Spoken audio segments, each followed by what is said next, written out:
Round 1, fight. In this video, I'm going to show you a 3-man anti-meta team against a 3-man meta team. Now, typically, let's go back to the beginning, right as she says fight. I'm going to do my first team recommendation. It's going to be a 3-man team since a lot of you like 3-man teams. It's going to be a non-meta team. Of course, Storm 2 Kakashi is a meta character. He's one of the top 20 best characters in the game, in my opinion, and in most people's opinion. But Sakura and TenTen are not up there at all. People typically consider them B and C tier characters.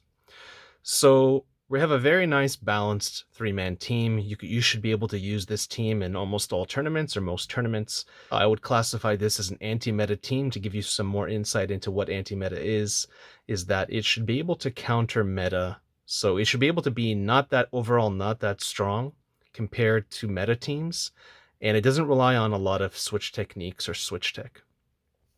Now, we're actually going to be fighting against one of the top 100 strongest teams in the game, which is involving 2 of the best characters in the game, which is Mei, Mizukage Mei, and Rasa, Gaara, Tamari, and Kankuro's father. Now, Karin, of course, is not one of the strongest characters in the game, but her jutsu is one of the top 10 strongest jutsus in the game, especially if you use it as a support jutsu. So overall, that team is an S tier team, or has at least S tier synergy, if that would make people more comfortable. And out of the 300,000 possible approximate teams in the game, yeah, that's how many combinations you can actually have, about 300,000 when you're dealing with 3-man teams. I would say that this is one of the top 100 strongest teams that I'm fighting against. Now, a couple people have caught on to this team. A couple people actually use it and do really well. It is a phenomenally good team. So I have my work cut out for me, and this is going to be very challenging and very difficult. Mei is going to be casting her water bullets a lot, right? And try to spam that as much as possible because it's one of the best, most overpowered moves in the game, and it's free. All you have to do is a little hop to cancel it at the right time, and it basically tracks you and even stops double dashes. It even actually, if you time it properly and you fully master it, it can actually block Inferno Fireballs and projectiles. Including the Inferno Fireball, which is mind-boggling. That alone should kind of give you a glimpse into how strong that is. Now, there's other parts of that team, like not getting caught by Karin's jutsu, and just Rasa in general. He's just a beast in this game. He's kind of like the hidden ace in the team once you get the substitutions down. And if you want to have air battles, he's going to really be difficult. So when you're using this anti-meta Kakashi team, you have to actually keep in mind what team you're fighting. This isn't going to be a full breakdown of that team. It's just going to be that team when you're fighting teams like this.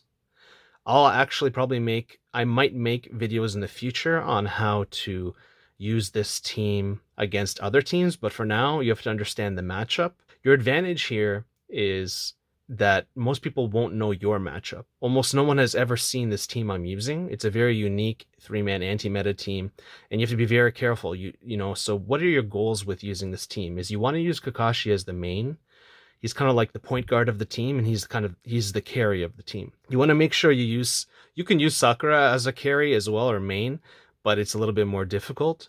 You can definitely use switch techniques like combo support glitches and jutsu support glitches, or jutsu buffers as people mention them. That's what people call them, but that's not what they are. The one thing you don't want to do is get caught with TenTen in the point, because she's really slow and she has a lot of vulnerabilities. So you could use Shippuden TenTen in the point, but you have to be extremely comfortable with her and have a lot of experience with her. Otherwise, you'll just lose games by getting her out on, like, by being in the point with her and getting caught without being able to switch out. So my recommendation is to kind of just use her as a support, or to use in any capacity really, and then switch out whenever you can. There are specific situations where you can actually use her and do really well, but you'll need to get a lot of experience with the team. So basically, your first point is Kakashi, your second point is Sakura.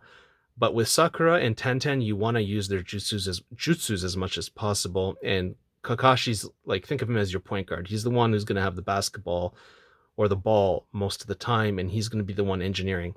So right now, I'm already caught with 1 second into this. I'm already caught with Mizukage's water bullet, which is big trouble. But in this situation, I have a few options.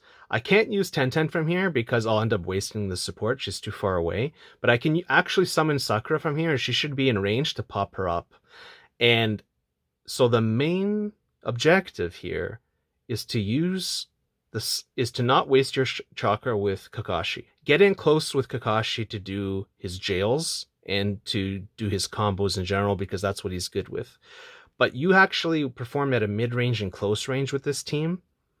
The one thing you want to do is use TenTen's air combo, maybe ground combo, but probably her air combo if you're far away as a range. But I typically don't do that unless I don't have a choice. That's like a last resort, and I don't need to do that with this team. Our objective, now that we know how our team works at some level and we know what we're fighting against, we're going to work our way up close, right? So let's do that. Perfect. I know we're literally going frame by frame here, and you guys might get frustrated, but this is what you have to understand, that a lot of people just don't know how to play this game yet, even though they have a lot of experience. And just because you have a lot of experience doesn't mean that you actually know what you're doing. It just means that you have a lot of experience. You actually might be worse off than newer players because you might have a lot of bad habits that you have to iron out and that you don't even realize that are holding you back. So this person just did a phenomenal thing. They dashed towards me, and they saved me the pain of having to work towards them. So they basically gave me neutral for free by coming towards me. So I didn't have to earn it. They just gave it up. That's a mistake on their part. And now what I can do is I can punish them with a Sakura Jutsu. And what I did was, as you can see, I used Kakashi to go in and stun them first. Watch this. Perfect. What did I get? I got a 2-for-1. I got Sakura to pop Mei up, and then I got Sakura to actually pop the support up, Karin. So now for 20 seconds, that person can't use Karin support, 1. And 2, for 10 seconds, the support will come back at half its point, and 20 seconds it takes to come back fully. So I have 10 seconds to do whatever I want, where this person's only playing with 1 support now. Of course, I am too. I have this person in the air, and they can't do any switch-based techniques like combo support glitch or jutsu buffer glitch, all that kind of stuff, on the ground. So let's see what happens. Right away, I attack them in the air and pressure them. Now I have the HP lead. Now, this is where Rasa comes in. He's one of the GOATs for sure. He's just really, really good. Forced me to waste a sub and take damage. Perfect. We got in there with the combo. Now, this is where I made a mistake. I wasted the TenTen support. Huge problem. I wasted one of my advantages. Now, I don't play this team very often. I've played it less than 50 times in my life. Not an excuse, but I'm just explaining to you that I just don't play this game that much. But still, that should give you good hope that you can be successful, because if I'm not even playing that much and I have success, then you should be able to get success too. Just know that this was a mistake. Now, that was a mistake. I tried a fireball jutsu while Mei was casting her water bullets. I ended up wasting chakra and a substitution bar. So that person's dash pressure is on point. They actually matched mine, and they were following me. They understood what I was doing. That tilt was on point. That was one of the best Mei tilts I've ever seen. It literally got me it punished my guard jump, which is a very advanced thing that you don't see most people doing. That guy literally punished my guard jump with the Mei tilt. Awesome. Kakashi doing what Kakashi does best. Storm 2 Kakashi. Now, just to let you guys know, everyone says Storm 3 Kakashi. Most people do. We gotta stop saying that, guys, because this Kakashi originated in Storm 2. The entire moveset came from Storm 2. Yes, they took out one of the combos for Storm 3, I think it was, or one of the games after that, but it doesn't matter because this is the exact Kakashi that came from Storm 2, just with one less combo. Awesome. That person's kunai bag helped reset my combo, and I got more combo time out of this. Now I wasted Sakura there. That's the second support I wasted, which is really bad. That shows you that I don't have a lot of experience with this team. But overall, I'm in the net positive. Look at my health bar. He kind of wasted Rasa there as well. So I think a lot of this is people just not knowing the matchup, right? Like, we're both like misplaying at some level. And I'm playing kind of odd too because I know how strong this team is. Gotta watch out with Mei's grab. It can miss, so you have to be very careful when you use it. So at least I wouldn't say that I wasted TenTen there. I just didn't optimize her. But you don't always need optimization because those bombs are there, and what is it doing? It's kind of stopping that guy from thinking, hey, what am I going to do, right? Notice how they just kind of stood there? The goal with TenTen usually is to guard break with the Jutsu or to just get them with damage on the Jutsu and pop them up. But maybe the second or third best option is just to get that Jutsu to hit guard. That's it. So I was still successful. I didn't waste it. And then it allows for the threat of the person thinking, hey, should I... It stops their mobility, right? As you saw this person do. So we go in here and we combo with Kakashi. And I messed up by stopping my combo. But then I used a Katon Jutsu on their blue dash. So I turned a mistake into an opportunity. So even though I messed up, I actually recovered, and it turned out to be not a mess up. It actually ended up going from a mess up to a recovery, turning into a net positive. So this is the really interesting thing about optimal play that people don't understand is sometimes you can turn a mistake into an opportunity.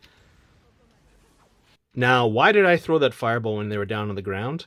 I wanted to keep the pressure going. I wanted to mentally make them think, hey, if I wake up and I rebound or I roll, this fireball's going to hit me. So you keep the pressure on them physically and mentally.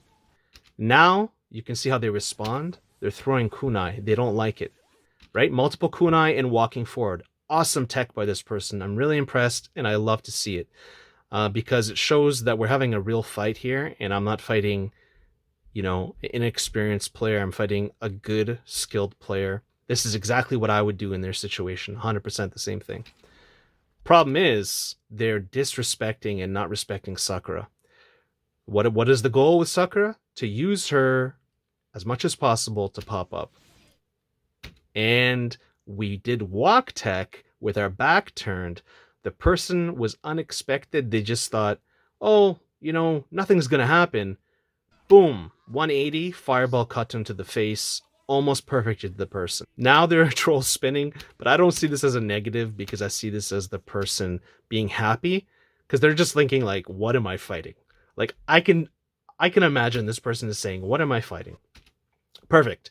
We adapted. We did a better entry here with TenTen. This is some Tasa towering a strategic assault using negative space. See how I'm walking past the bombs that I set down. And Rasa still got me. No damage, though. Just a little bit of damage. And in the smoke cloud, I used a Katon in their face. Perfect. Tasa. Another fireball on Wake Up. It went through them. I mean, that could be my internet, but whatever. Mei has really good tracking. Again, Sakura pop-up. Now he's got Rasa out. Ooh, did you see that? That is insane that I got him in Kakashi's air combo trap on the last hit. That is kind of like an air back hit, air trap. Very rare, very amazing. People should add that to their repertoire when they use Kakashi. It's really, really good. Awesome. Keep that fireball pressure. Of course, the fireball is linear, but it's really fast, right? So trying to get in there, I'm getting punished. Pop up again with Sakura. So we are very high success rate here with Sakura. Big problem here. We got caught with Karin's Jutsu, and one of our goals was to never get caught with this thing, but we finally got caught in a super high level match. That just might mean that you lose just by getting caught once with her. You have to be very careful using the tools, realizing we're in danger. They used Mei's water bullets, came close. I used TenTen's Jutsu just to get some chakra back and to buy time. The negative status effects, I had them the entire time, they just left now. This person is really messing up by grabbing too much. That's 3 times, I think. 3 or 4 times they grabbed that they shouldn't have. Yeah, and that tilt too, they kind of messed up. Every time I can, I try to get them in the air because I don't want all the ground-based switch technique. That's part of the anti-meta charm of this team. Ooh, we dodged the water bullet. We got hit with the second water bullet. Third water bullet hit us. Fourth water bullet hit us. Look at that. They've done so many in a row. Watch. Fifth water shield hit us. Water bullet hit us after the shield. Trying to just not get hit by Karin. Water bullet or shield hit us. Popping up with Sakura. See what happens when we pop them up. Mei can't cast her water bullet and water shield. But as you saw, I gave them the opportunity. With that opportunity, 5 or 6 times, maybe 7 times even in a row, they got us. So imagine this player will do this all game long if they can. Mei should be a banned character just for this. Just because people don't have the skill set or the strategy knowledge to abuse her yet doesn't mean that people aren't winning with this very crazy advantage that no other character in the game has. So you have to be very careful. Luckily, this anti-meta team can counter this character and this team. Very lucky. Again, I stopped the cast with a shuriken, but they recast right away because they know that's the best thing to do. Look at that. Guard jail in the air on my second jump from about 10 bodies away. Very broken. Boom. Perfectly timed Katon to the face. Let's see how this person reacts. They sidestep. They keep sidestepping. Then they decide, oh, I'm going to cast again. Because that's where they're having the most success. Water bullet hit TenTen. I don't know if you guys are counting, but that's like maybe about 20 water bullets now. And the person hasn't even been spamming it all match, just part of the match. And boom, we use the secret hidden strategy tech of this anti-meta team. The TenTen, let's go back and see this. Right here, let's see it. We punish the dash with TenTen, air combo. We switch to Sakura and do an air jutsu. Boom, one more time. And that's how it is. This is going to be the first battle analysis or ninja analysis of this 3-man team. If you like this, let me know in the comments below, and I will make more battle analysis of this team and other teams to help you. And I really hope that we can see some new teams out there because everyone is using the same teams. Everyone thinks, oh, if I use the strongest team, I'll win. Yeah, that's kind of true, but not really, because there's always like a rock, paper, scissors going on, and there's different ways to counter meta with anti-meta.